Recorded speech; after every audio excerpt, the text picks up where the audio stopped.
কোনো প্ল্যানিং ছাড়াই চলে গিয়েছিলাম টাইম জোনে।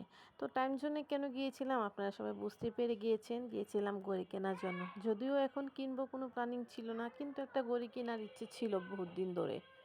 তো কী ঘড়ি কিনে আনলাম আপনাদের সাথে শেয়ার করে চলেন। তো সিলক্স ব্র্যান্ডের একটা ঘড়ি কিনে নিয়ে আসলাম। অনেক দিন যাবৎ ভাবছিলাম যে একটা ব্র্যান্ডের ভালো ঘড়ি কিনবো। আর একটা ভালো ঘড়ির অনেক ইচ্ছে ছিল।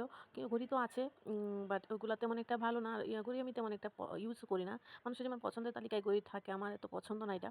যাই হোক, কিন্তু কিনবো একটা, ভালো ইদানিং খুব ভালো লাগছে। তো আপনাদের সাথে শেয়ার করি। খুব সুন্দর কালারের একটা ঘড়ি কিনেছি।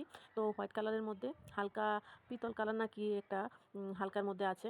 তো ঘড়িটা কিন্তু খুবই সুন্দর। একদম মিডিয়ামের মধ্যে, বেশি চিকনও না আবার বেশি মোটাও না। খুবই সুন্দর একটা, আমার কাছে খুব ভালোই লেগেছে। একদম কেটে কুটে সুন্দর করে সাইজ করে দিয়েছে যেন হাতে লাগে। তো আমি হাতে লাগিয়ে দেখাচ্ছি আপনাদেরকে। আশা করছি আপনাদেরও ভালো লাগবে। ভালো লাগলে জানাবেন কমেন্ট করে কেমন হয়েছে আমার ঘড়িটা।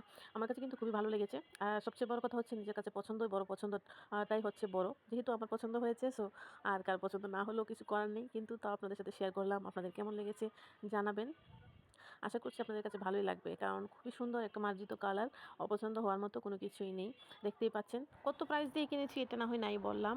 আর প্রাইসটা আমি বলাটা ঠিক মনে করছি না, যেহেতু অনেকে আবার অনেক কিছু বলতে পারে এত টাকা দিয়ে কিনেছে আবার এটা বলেছে। তো যাই হোক, আমি আমার যেরকম, আপনারা সবাই কিন্তু সাথেই থাকবেন, লাইক করবেন, কমেন্ট করে জানাবেন। সবাই শুধু বলেন পাশে আছি।